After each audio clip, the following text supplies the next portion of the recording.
세상을 살아가는데 적용되는 것은 우선순위의 가치입니다. 사람들은 무엇이 중요한지 가치에 대하여 생각하지 않기 때문에 신중히 하지를 않고 행동하게 되는 것입니다. 언제나 행동하기 전에 무엇이 중요한지 가치를 진리처럼 생각하고 있어야 하는 것입니다. 무엇이 우선순위인지를 생각하지 않고 하루를 시작하기 때문에 일이 보일 수가 있고 일이 잘 풀려지지를 않는 것입니다. 몸이 아픈 사람에게 있어서 가장 중요한 가치는, 우선적 가치는 건강회복입니다. 건강에 우선순위를 두어야 되고 생각해야 된다는 것입니다. 건강의 우선순위는 운동과 음식 조절입니다. 물론 약도 먹어야 되겠지만 우선 기본적으로 운동을 해야 되고 음식 조절을 잘 하셔야 돼요. 사업이 어려운 사람의 가치는 사업의 떡입니다. 사업은 연구와 노력이 있어야 됩니다. 여러분 1등 하는 사업가들 보십시오. 얼마나 연구하고 노력하는지 모릅니다. 발전해야 된다는 것입니다. 물건이 안 팔리면 왜 안 팔릴지 문제점을 찾아내야 되는 것입니다. 왜 우리 집에는 손님이 없지? 고민해야 되는 겁니다. 사람에게 있어 가장 중요한 가치는 생명에 관한 가치입니다. 같이 볼까요? 생명의 가치. 성도에게 있어서 가장 중요한 가치는 무엇입니까? 신앙적인 것입니다. 하나님과의 관계입니다. 사람들은 우선순위의 가치를 따지지 않고 우선적이지 않는 차등적인 것에 혹은 나중에 해야 될 일, 하지 않아도 될 일, 중요한 일을 중요한 일량 서두르고 거기에 투자를 하고 있는 사람들이 많습니다. 세상의 가치는 돈 버는 것입니다. 그래서 세상 사람들이 제일 많이 하면 돈 많이 벌으라고 하잖아요. 그들은 돈 버는 가치에 조절이 있기 때문인 것입니다. 정치인의 가치, 예술인의 가치, 연인의 가치, 이러한 사람들은 자신들의 가치에 매여 살 수밖에 없는 이유는 그 가치가 생명줄이기 때문인 것입니다. 정치인은 표를 모으려는데 모든 수단을 동원하고, 예술인은 예술 가치에 집중하고, 연예인은 인기를 최고의 가치로 여기기 때문에 인기가 떨어지면은 이혼도 해버리고 또 새로운 여자, 새로운 남자, 새로운 거 이렇게 해서 자꾸 자신의 인기를 모으고 하는 것입니다. 사람들은 자신의 생각과 가치에 먼저 우선순위를 두고 살기 때문에 언제 후회하는가 하면 인생 말년에 하게 됩니다. 언제 한다고요? 60, 70, 80이 돼서 이제 아이고 내가 잘못 살았구나 후회합니다. 아무런 소용이 없습니다. 예수님은 제자들에게 가장 기본적이고 본질적인 가치에 대해서 말씀하기 시작했습니다. 평소와 다르게 성령에 관해서 말씀했습니다. 진리의 성령이 오셔서 너희를 진리 가운데로 인도하겠다고 했습니다. 그리고 장래일을 말해주겠다 그랬습니다. 그리고 내가 이제 아버지께로 가겠다. 내가 이제 자백한다. 제자들은 의동전했습니다. 저들은 서로 수근거리면서 아버지께로 가신다는 말이 무슨 말씀인지, 조금 있음이라는 말이 무엇인지, 무슨 말씀인지 전혀 알지를 못했습니다. 오늘 18절 말씀, 또 말하되 조금 있음이니라 하신 말씀이 무슨 말씀이냐, 무엇을 말씀하는지 알지 못하노라. 사람들은 진리에 대하여 관심이 없습니다. 알려고도 하지 않습니다. 왜냐하면 필요치 않기 때문인 것입니다. 일을 하는데, 돈을 버는데, 취미활동 하는데, 등산, 낚시, 사람 만나는데 이것을 우선으로 하려고 하고 있습니다. 인생에서 왜 진리가 우선입니까? 이것이 해결되어야 영생의 문제가 해결되기 때문입니다. 사람이 늙고 병들고 죽을 위기에 처하면 그때 가서 생각하니까 후회하게 되고 인생을 헛살았다고 말을 하는 거예요. 종교를 거부하는 자들이 제일 많이 후회한다고 통계에 나왔습니다. 종교인들도 후회를 합니다. 심지어 기독교인들도 후회하는 말을 하는 것은 예수님을 주인으로 만나지 않았기 때문에 그런 현상이 나타나는 거예요. 그렇게 오랜 세월 동안 교회를 다니고 그렇게 했지만은 후회를 하는 성도들이 있다. 예수를 믿고 진리를 깨달아 영생의 확신을 가지고 천국을 향하여 사는 사람은 우선순위의 가치가 명확합니다. 첫 번째는 예배생활. 가실까요? 예배생활. 예배 우선입니다. 예배는 제일 우선순위에 딱 놓습니다. 그리고 기도와 봉사생활을 두 번째로 갖다 놓습니다. 세 번째는 교회를 섬깁니다. 직장에서 사업에서 분명하게 우선순위가 있습니다. 예수를 주인으로 믿고 예수님을 만나기 때문에 영생의 확신을 가지고 난 죽어도 지금도 천국 간다. 천국을 향하여 사는 사람의 우선 가치는 명확하다는 것입니다. 할렐루야. 여러분, 이 신앙의 우선순위의 가치관을 생각하셔야 돼요.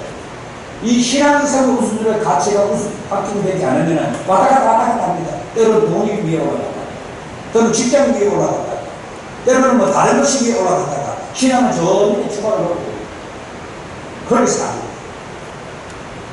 그 때로는 불안하고, 때로는 막 힘이 든다고 하고, 때로는 남편이 막 짜증을 내고, 이놈의 남편이 돈도 제대로 못 벌고, 내 이 모양이야. 내 처지가 왜 이래?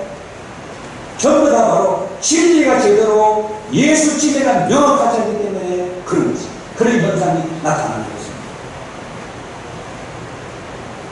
예수님이 제자들에게 가장 중요하고 기본이며 본질적인 성령의 인도를 받아야 함을 알기 때문에 제자들에게 말씀한 것입니다. 그 유혹과 같은 마지막 3년 공생의 마지막 말씀입니다. 제자들이 성령 받기 전에 무엇을 어떻게 할지를 몰라 예수님이 죽자 생으로 다 돌아가잖아요. 다 도망쳤잖아요. 진리의 문제가 해결되지 않으면 지금도 마찬가지예요. 똑같은 현상이 일어납니다. 언제 뭐 예수님 굿바이하고 하나님 굿바이하고 교회 굿바이할 때 안녕 교회는 나도 상관없다. 여러분 전도에 보면 그렇게 사는 사람이 수두룩합니다. 얼마나 많은지 모르겠어요. 진리의 문제는 중요합니다. 사람이 살아가는데 정신건강, 육적 건강에 밀접하게 미치게 되어 있습니다. 예수님이 부활하겠다고 그렇게 말을 했는데도 저들은 믿지는 못했습니다. 그것은 막다나 마리아 다른 여인도 마찬가지였습니다. 믿지는 못했습니다. 주님의 성령을 언급한 것은 우선순위의 가치를 언급하는 영적 가치. 가실까요? 영적 가치. 성령을 받음으로써 무엇이 중요한지를 알게 되고 어떻게 살아야 되는지를 알기 때문에 이제 마지막 십자가에 잡히기 직전에 성령님을 낳습니다. 바라강에서 저들이 성령을 받음으로 깨닫게 않습니다. 예수님이 죽기 직전에 왜 성령을 받으라고 하였는가를 성령을 받음으로써 하게 됩니다. 생계의 문제도 중요합니다. 사랑의 사람. 일도 중요합니다. 도움은 중요합니다. 얼마나 중요합니까? 그러나 성도에게 가장 중요한 우선순위의 가치는 성령을 받는 것입니다. 할렐루야. 성령도 그냥 충만히 받으셔야 돼요. 할렐루야. 이번 우리 부목사님이 처음 수련회 가가지고 우리 문장님이 막 이렇게 춤추는 거 대단하다. 우리 수련회 그게 무슨 춤도 추고 난리 날 거예요. 옛날에 거의 뭐, 거의 없었잖아요. 그야말로 영적 액타시가 돼요.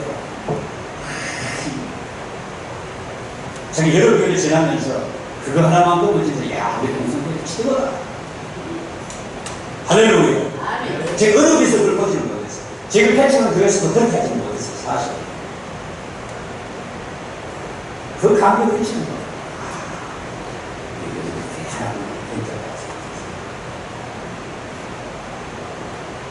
이건 성령 충만이 왜 그렇게 중요한 것입니까?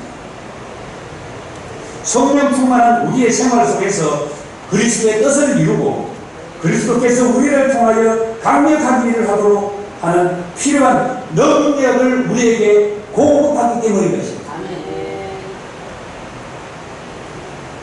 성도가 성령 충만하지 않기 때문에 생활에 묻혀서 곧 믿지 않는 자같이 살게 되고 성령의 능력을 공부받지 못하기 때문에 구애도 하고 감사로 살지를 못하는 것입니다. 성도의 우선순위의 가치는 성령을 충만히 받는 이 노무현 가수 김현정 씨가 있습니다. 이분이 한참 결정일 때 인기가 가장 좋을 때 딱 그만뒀어요. 가수생을 그만두고 회의가 왔습니다. 바에서 술 취한 사람들에게 노래를 부르는데 내가 저런 술 취한 사람들에게 노래를 불러야 돼요. 인기가 좋아지고 돈도 잘 벌고 왜요? 아, 이건 아니다. 그래서 지금의 3살 아래에 목사님을 만나서 사모님이 되었어요. 교회 기도를 하고 있어요. 이 목사님 음악 우선순위의 가치가 있어요. 아, 용건이 우선순위, 인기는 우선순위.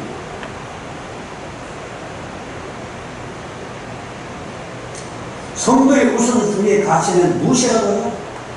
성령을 충만히 받는 것입니다. 같이 봐요. 성령을 충만히 받자. 이게 받으면 해결하겠니? 뭐 다른 거 고민할 필요 없어요. 전부 다 싹 다 해결해요. 자, 오늘 성령 충만 받기 위한 기본적인 제가 세 가지 딱 가르쳐 드립니다. 말씀 잘 받았어요. 첫 번째는 우리 마음 가운데 성령을 모시고 살 공간을 두어야 되는 것입니다. 회개를 하는 것입니다. 성령이 내 속에 들어와서 활동할 공간을 여러분들이 갖고 있습니다. 같이 할까요? 회개하자. 안 깨끗해요. 이 성령이 임하다. 그 성령은 어떻게 받지? 성령은 난 뭘 부르냐? 성령이 누구야? 무엇이야? 성령 안 받아본 사람. 성령을 받아본 사람은 아무도. 하시 틀릴 거예요. 심장이 틀릴 것 같아요. 세상에 뒤집어지면 지금까지 살아온 거에 대해서 막 후회하고 다시 그렇게 살지 않고 거룩하다. 이 성령 받아야 돼. 이걸 안다. 못 받으면 그냥 맨성맨성 모른다니까 맛을 몰라. 우리 첫 번째는 무엇이라고요? 마음의 공간을 배워야 돼. 죄를 회개하고 고백하고 사함을 받는 시간입니다. 그리고 두 번째는 성령 충만을 요청해야 됩니다. 같이 할까요? 성령 충만을 요청하라. 내가 성령 받기를 원합니다. 한편 보십시오. 여러분 집에서 조용한 시간에 오늘 말씀도 생각하면서 하나님 회개하고 우선 성령 받아보라 그러는데 내 성령 받아봐야 돼. 손 들고 하나님 이 시간에 성령을 부어주십시오. 내가 성령님을 요청합니다. 한 30분만 요청해 보시기 바라겠습니다. 어떤 일이 벌어집니까? 뒤집어집니다. 여러분. 성령이 임하면 여러분 가정에 확 밝아져요. 교회가 확 밝아져요. 세상이 막 확 밝아져요. 이야, 천대 받아도 되고 대단한 거예요. 가만히 못 있더라고요. 너무 뜨거워서 그래요. 그리고 세 번째는 생활에서 성령의 열매가 맺히도록 요청하고 기도해요. 할렐루야. 하나님, 내가 성령의 열매를 맺기를 원합니다. 성령의 9가지 열매를 내게 맺히게 해주십시오. 그 기본적입니다. 우선순위의 가치 중에서 제일 첫 번째가 성령 충만입니다. 제가 볼 때 우리 교회에서 성령 충만이 약한 분들이 많습니다. 성령 충만이 되는 말로 조금 받은 분이 있어요. NI도 받았던 분이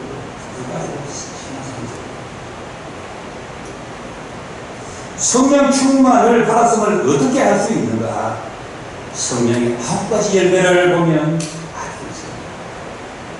성령의 열매가 없는 성도는 성령의 기름이 다 떨어졌기 때문에 그렇습니다. 성령의 기름이 떨어진 성도는 세상의 열매로 나타나게 되어 있습니다. 분노, 미움, 이기심, 다툼, 싸움, 시기심, 이런 거 여러 가지 있습니다. 성령의 열매가 없으면 어떤 열매가 맺힌다고요? 세상의 열매. 성도는 당연히 성령 받고 성령의 열매로 살아가야 되는데 성령의 열매가 없고 약하니까 세상의 열매가 가요. 성령 충만을 통해 열매가 계속 맺히도록 말씀과 기도의 우선순위를 두고 살 때 기쁨의 열매가 맺힙니다. 감사 열매가 맺힙니다. 변화가 봉사의 열매가 맺힙니다. 밥하는 시대로 밥을 쳐 인생이 있습니다. 이 밥을 먹고 내 자녀가 잘 내 남편이 큰 내가 직분을 통해 우리 교회가 잘 그는 의리 마음이 있습니다. 전부 다 우리가 성령에서 나오는 아닙니다. 기쁠 수밖에 없어요. 무덤이 아닙니다. 우울, 그런 기독교 사회에서는 찾아볼 수 없는 단어입니다. 기독교인들이 무슨 우울증에 걸리고 기독교인들이 이상하다. 성령 들어가서 언제 목적이 있습니까? 책임져야 돼요. 우울도 하고 마음이 불안하고 어디서 그런 소리야? 저 멀리 떠납니다.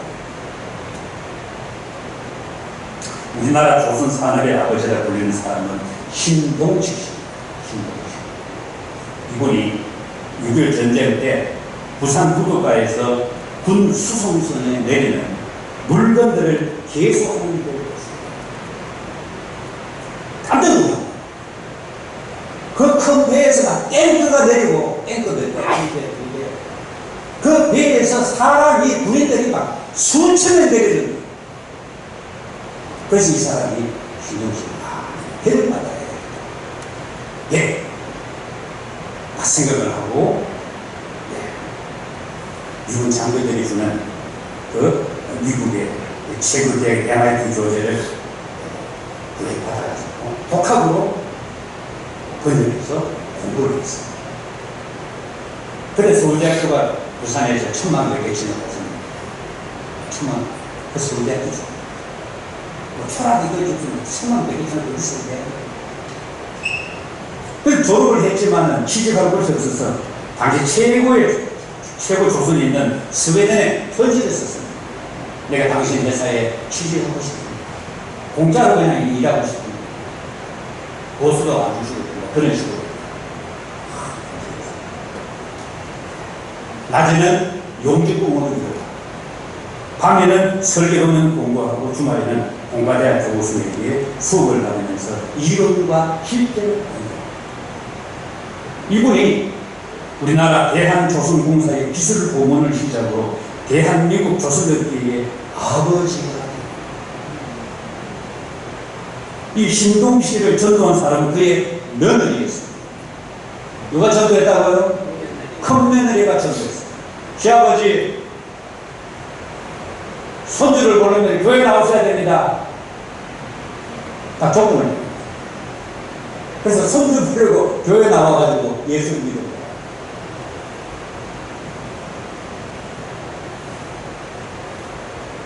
며느리의 신은 시한테를 전도합니다. 우선순위에서 가장 중요한 것이 기초입니다. 기초. 같이 봐요. 기초. 신앙 우선순위에 가서는 성령을 받는 겁니다. 이것이 탄탄해야 다듬어지지 않습니다. 기초가 부실하면 다 된 것 같지만은 너무 멋지게 되어 있습니다. 그거 잘 하셔야 돼요. 오늘 결론적인 말씀인데, 신앙에 자주 회의가 되는 소리가 있습니다. 신앙의 기초가 부실하기 때문에 그렇습니다. 신앙의 기초를 탄탄하게 해야 돼요. 인생에 재미가 없는 성도가 있습니다. 인생의 성도 사는 맛이 없어요. 사는 것이 힘든 이유는 신앙의 기초가 탄탄하지 않기 때문에 그렇습니다. 여러분, 자기 분야에서 1등하는 사람 보십시오. 제가 요즘은 사실 독서를 많이 하지 않습니다. 알려는 것은 대체는 팔립니다. 그 분야에서 1등을 하는 사람은 전부 다 하나같이 기초가 탄탄한 사람입니다. 운동에서 이러면 야구 1등 가는 선수 보십시오. 농구 1등 가는 그 허재, 농구 황제잖아요. 자기가 뭐 있을 때 중학교, 고등학교, 대학교 기본적이 했다는 거예요. 1등이 됐습니다. 그 도와도 유명하잖아요. 전부 다 기초가 잘 다져진 사람들. 신앙은 일부가 아니라 인생의 전부. 자기 그 우리가 하나님 믿는 것이 일부가 아니고 예수님을 만난 사람은 성령과 함께 살아야 해요. 그렇기 때문에 힘들지 않은 것입니다. 오늘 말씀에 잘 기억하시고 다시 한번 덕담을 해드립니다. 이제 한번 성령님을 모시고 다시 한번 기도해 보시면 어떤 일이 벌어집니다. 기도하겠습니다.